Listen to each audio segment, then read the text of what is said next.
क्या आप कभी सोचते हैं कि बदलते जमाने के साथ लोगों का रहन सहन तो बदल ही रहा है, साथ ही जीने का तरीका भी बदल रहा है। आज कई लोग ऐसे हैं जो या तो किसी मजबूरी में, जैसे नौकरी इत्यादि के कारण अकेले रहते हैं। कुछ लोग ऐसे हैं जो बिना किसी मजबूरी के अपनी मर्जी से अकेले रहना पसंद करते हैं, अपने काम को सच्ची लगन से अकेले ही करते रहते हैं। जो लोग अपनी मर्जी से अकेले रहते हैं उनमें बहुत से बुनियादी गुण होते हैं। ऐसे लोग जीवन में जल्दी ही बहुत कुछ हासिल कर लेते हैं, और दूसरी ओर ऐसे भी लोग होते हैं जो एक पल के लिए भी अकेला नहीं रह सकते। ऐसे लोगों का अकेला पड़ जाना जैसे अंधेरी काल कोठरी में जीवन भर के लिए किसी कैदी का पड़ जाना। फिर ऐसे लोग इस भाग दौड़ भरी जिंदगी में उलझ जाते हैं क्योंकि इनको अकेला रहना पसंद नहीं, खुद के लिए समय ही नहीं, खुद के काम के लिए समय ही नहीं। फिर ऐसे लोग यह सोचकर पछताते हैं कि काश इस भाग दौड़ भरी जिंदगी से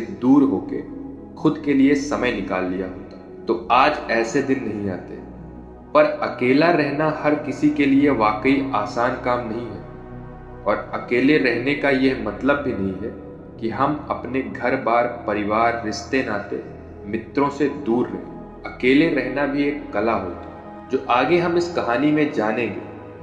हम कैसे एकांत में रहकर अपने काम को, अपने सम्मान को, अपनी प्रतिष्ठा को, अपने उज्जवल भविष्य को आगे बढ़ा सकते हैं। हम अकेले रहने के उन 7 अमूल्य गुणों के बारे में भी जानेंगे। तो दोस्तों, कहानी बहुत ही मजेदार है, ध्यान से सुनिएगा। इससे पहले कि आप इस कहानी में खो जाएं, इस चैनल को सब्सक्राइब जरूर कर लें। एक व्यक्ति एक गुरु के पास आया और बोला, गुरुदेव, मेरे दुखों का कारण क्या है? गुरु बहुत ही बड़े आत्मज्ञानी व्यक्ति थे। गुरु ने कहा, अपने आप को चीजों से चिपका लेना, चीजों को पकड़ लेना और उन चीजों के प्रति आसक्त होकर उसके पीछे भागना ही तुम्हारे दुखों का कारण है। उस व्यक्ति ने गुरु का धन्यवाद किया और कहा, गुरुदेव, आपने तो मेरी समस्या का समाधान कर दिया। मैं इतने दिनों में अपनी समस्या का समाधान चाहता था। आपका धन्यवाद गुरुदेव। यह कहकर वह व्यक्ति वहां से जाने लगा। गुरु ने कहा, पूरी बात तो सुन लो। उस व्यक्ति ने कहा, नहीं गुरुदेव, आपका इशारा मिल गया, बस वही काफी है, और समझदार को इशारा ही काफी होता है। 1 महीने बाद वह व्यक्ति फिर से गुरु के पास आया। इस बार उस व्यक्ति का हाल बहुत बुरा था।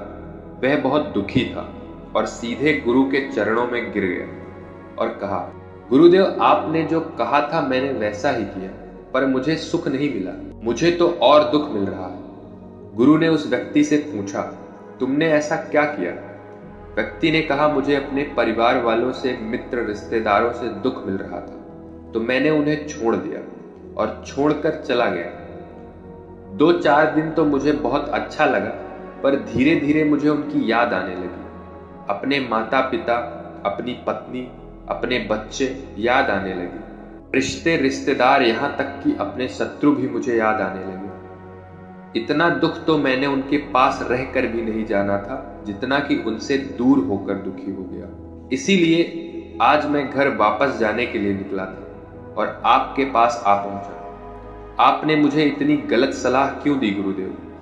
गुरु मुस्कुराए और गुरु ने कहा, तुम परिवार को छोड़कर भागे, मित्रों, रिश्तेदारों, यहाँ तक कि शत्रुओं को भी छोड़कर भागे, पर यह तुम्हारी गलत फहमी थी कि तुम छोड़कर भाग रहे हो। वास्तव में तो तुम उन्हें लेकर भाग रहे थे। व्यक्ति ने कहा, पर गुरुदेव, मैं तो किसी को अपने साथ नहीं लाया।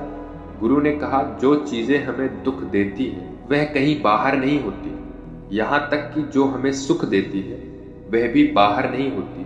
यह सब परिवार वाले, रिश्तेदार, मित्र, शत्रु, ये कहाँ बसते? ये सब हमारे मन में बसते। और जब तुम भागे तो तुम अपने मन को साथ लेकर भागे, और तुम्हारे मन में यह सब तुम्हारे साथ भागी, तो तुम इनसे कहीं दूर नहीं गए।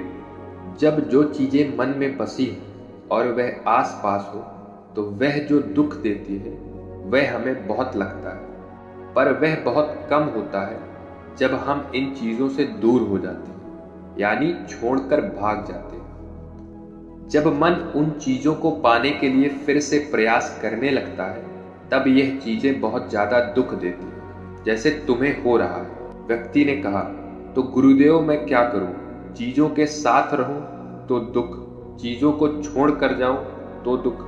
तो क्या मैंने सिर्फ दुख उठाने के लिए ही जन्म लिया? गुरु जोर से हंसे और कहा, यह बात बिल्कुल सत्य है। यहाँ सब सिर्फ दुख उठाने के लिए ही जन्म लेते हैं। पर यह भी सत्य है कि इन दुखों के पार सुख है, फिर सुख और दुख है। जिन चीजों में हमें सुख नजर आता है वह बहुत दुख देते हैं, और जिनमें दुख नजर आता है वही सुख का कारण बन जाता है। उस व्यक्ति ने कहा, गुरुदेव क्या इस सुख दुख के माया जाल से बाहर निकलने का कोई रास्ता नहीं है? गुरु ने कहा, रास्ता तो है। अगर तुम इसी दुनिया में रहना चाहते हो, इन सब के साथ रहना चाहते हो, तो तुम्हें एक काम करना होगा। तुम ऐसे ही रहो जैसे कि तुम इस दुनिया में अकेले हो। सबके साथ रहो पर अकेले रहो। व्यक्ति ने कहा, पर गुरुदेव यह कैसे हो सकता है? गुरु उस व्यक्ति को एक जगह पर ले गए जहां एक मेला लगा था और वहां बहुत भीड़ थी। गुरु ने कहा, देखो अपने आसपास यहाँ किसी को जानते हो क्या? व्यक्ति ने कहा, नहीं, यहाँ तो कोई भी मेरी जान पहचान वाला नहीं है। गुरु ने कहा, क्या तुम यहाँ अकेले हो? व्यक्ति बोला, हाँ। गुरु ने कहा, नहीं, तुम्हारे मन में कुछ चल रहा है, तुम अकेले नहीं हो। व्यक्ति ने कहा, हाँ, मैं जल्द से जल्द अपने घर जाना चाहता हूँ। अपनी पत्नी से, अपने बच्चों से, अपने माता पिता से मिलना चाहता हूँ, अपने मित्रों से मिलना चाहता हूँ। वही मेरे मन में चल रहा है। गुरु ने कहा, अब यह सब भूलकर आंखें बंद कर लो और अपना ध्यान यहाँ होने वाली आवाजों पर लगा दो। व्यक्ति ने ऐसा ही किया, और जैसे ही उसने अपनी आंखें बंद की और सारा ध्यान वहां हो रही आवाजों पर लगा दिया, उसे एक अकेलापन, एकांत महसूस हुआ। उसे लगा कि वह इतनी बड़ी भीड़ में भी अकेला है। सभी आवाजों के ऊपर ध्यान लगाने के कारण किसी आवाज का कोई महत्व तो नहीं था, बस आवाज थी और वह था। उसने अपनी आंखें खोली और कहा, गुरुदेव यहाँ तो मैं बिल्कुल अकेला हूँ। गुरु ने कहा, बस इसी तरह अकेला होना। तुम रहो सबके साथ पर भीतर से अकेले रहो। साथ में सब पर मन में कोई ना हो। जिसने इस तरह से अकेला जीना सीख लिया, उसे कभी जीवन में दुख नहीं होता, उसे चीजें दुख नहीं देती, वह हर चीज में आनंद की प्राप्ति करता है। गुरु ने आगे कहा, महान सफलताएं अकेलेपन से शुरू होती हैं। अकेलापन हमें उनसे मिलाता है। अपने अकेलेपन को नकारात्मक मत समझना, बल्कि उसे एकांत समझकर खुद को जानने का प्रयास करो। जब तुम्हें एकांत पसंद आने लगे, तब इसका मतलब ये होगा कि तुम्हारा वास्तविक वजूद तुमसे मिलना चाहता है। इसीलिए अपने इस एकांत प्रेम का सम्मान करना। गुरु बोले, मैं तुम्हें 7 ऐसी खूबियों के बारे में बताता हूं जो अकेले रहने वाले लोगों में पाई जाती है और उन्हें दूसरों से अलग, बेहतर बनाती है। गुरु ने कहना शुरू किया, पहली खूबी जो एकांत में रहने वाले लोगों में पाई जाती है वह ये है कि ऐसे लोग दूसरों की तुलना में खुद के प्रति ज्यादा जागरूक होते हैं। वह खुद के स्वभाव और आचरण के बारे में ज्यादा गहराई से जानते हैं। ऐसा इसलिए होता है क्योंकि जब हम अकेले होते हैं तो हमें खुद के बारे में सोचने का काफी समय मिल जाता है, जिससे हम खुद के व्यवहार को अच्छे से समझ पाते हैं। एकांत में रहने वाले लोग खुद की कमजोरी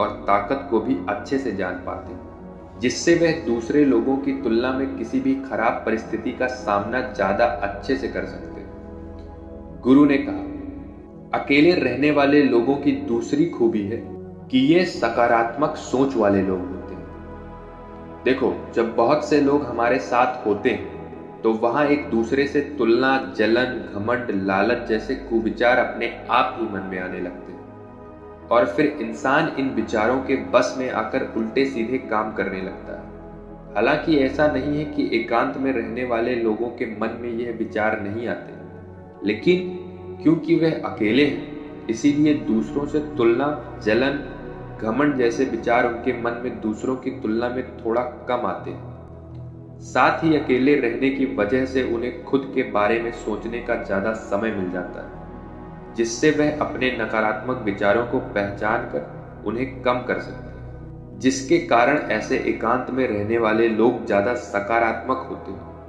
अकेले रहने वाले लोगों की तीसरी खासियत है कि यह लोग ज्यादा अनुशासित और आत्मनिर्भर होते हैं, क्योंकि अकेले रहने वाले लोगों को अपने ज्यादातर काम खुद से ही करने पड़ते हैं। इसीलिए यह दूसरों की तुलना में ज्यादा आत्मनिर्भर होते हैं। साथ ही ऐसे लोगों को दूसरों का काम भी पसंद नहीं आता। ये अपना काम खुद करने पर भरोसा करते हैं। साथ ही यह लोग कोशिश भी करते हैं कि दूसरों से कम सहायता लेनी पड़े, पर क्योंकि ऐसे लोग आत्मनिर्भर और अपने काम को लेकर स्पष्ट होते हैं, इसीलिए ऐसे लोग अनुशासित भी होते हैं। ये अपने समय की कद्र करते हैं और दूसरों का भी समय बर्बाद नहीं करते। अकेले होने की वजह से ऐसे लोग एक निश्चित दिनचर्या का पालन भी करते हैं, जिससे यह लोग ज्यादा व्यवस्थित होते हैं और यह भी इनके अनुशासित होने का एक कारण है। गुरु ने आगे कहा, अकेले रहने वाले लोगों की चौथी खासियत यह है कि यह लोग किसी भी चीज के बारे में बड़ी गहराई से सोच सकते हैं। अकेले रहने वाले लोगों की यह सबसे बड़ी खासियत होती है।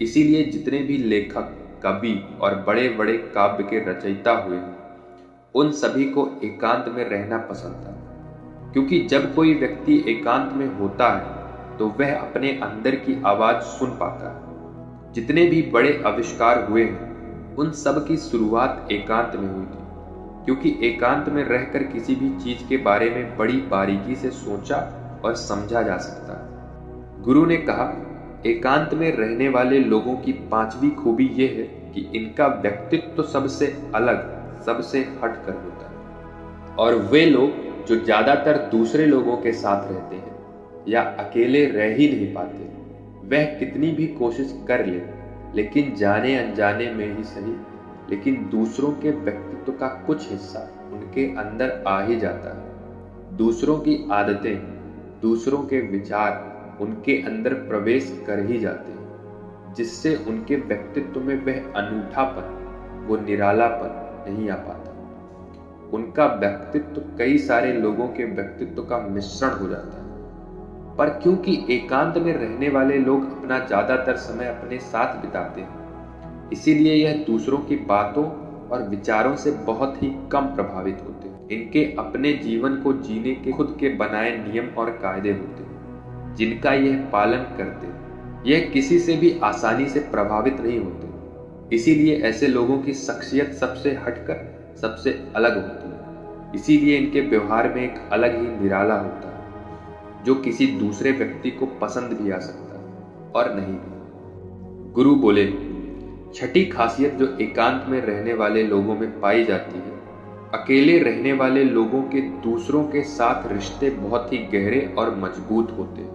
हालांकि अकेले रहने वाले लोग ज्यादा लोगों से अपने संबंध नहीं बनाते, लेकिन यह जितने भी लोगों से संबंध बनाते हैं, सच्चे दिल से बनाते हैं। ऐसे लोगों के बहुत ही कम दोस्त हैं, लेकिन जितने भी होते हैं, यह उनसे अपनी दोस्ती पूरी ईमानदारी से निभाने की कोशिश करते हैं।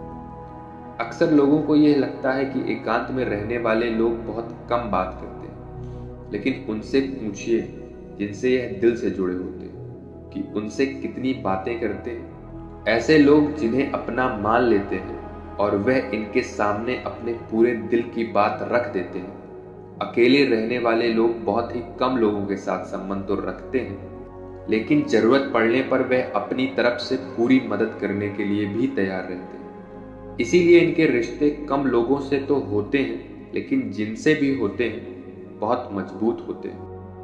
अगली खासियत, अकेले रहने वाले लोग मानसिक तौर पर और भावनात्मक रूप से बहुत मजबूत होते हैं, क्योंकि उन्हें पता होता है कि अगर आज कोई समस्या उनके ऊपर आती है तो उन्हें अकेले ही उस समस्या से निपटना पड़ेगा। ऐसा बार बार करने से उनके अंदर खुद के प्रति आत्मविश्वास बढ़ जाता है, और आत्मविश्वास व आत्मसम्मान के बढ़ने से वे मानसिक और भावनात्मक तौर पर और मजबूत होते चले जाते हैं, और वह ये मान लेते हैं कि ऐसी कोई भी समस्या नहीं है जिससे वह अपनी दृढ़ इच्छा शक्ति के दम पर हरा न सके, और यही एक सोच उन्हें दूसरे लोगों से अलग बनाती।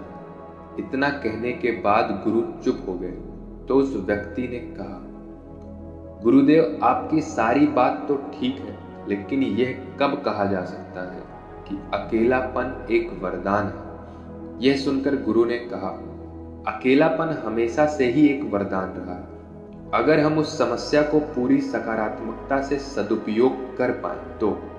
क्योंकि जब हम दुनिया के लोगों के साथ होते हैं तब हम भीड़ का हिस्सा होते हैं, लेकिन जब हम अकेले होते हैं तब हम खुद के साथ होते हैं, और जब हम खुद के साथ होते हैं तभी हम समय का सदुपयोग, खुद का आकलन, खुद के शौक, सभी बातों पर अच्छे से ध्यान दे सकते हैं, अपनी कमजोरियों पर भी काबू पा सकते हैं। ऐसा कह सकते हैं कि सच में अच्छाई की राह और इंसानियत की मंजिल भी पा सकते हैं। उस व्यक्ति को गुरु की बात समझ आई और वह गुरु का धन्यवाद कर अपने घर चला गया। मोरल ऑफ द स्टोरी, दोस्तों, हम इतना समझे कि जिन चीजों को हम पाना चाहते हैं वह तब तक हमें दुख देती है जब तक कि हम उसे पा न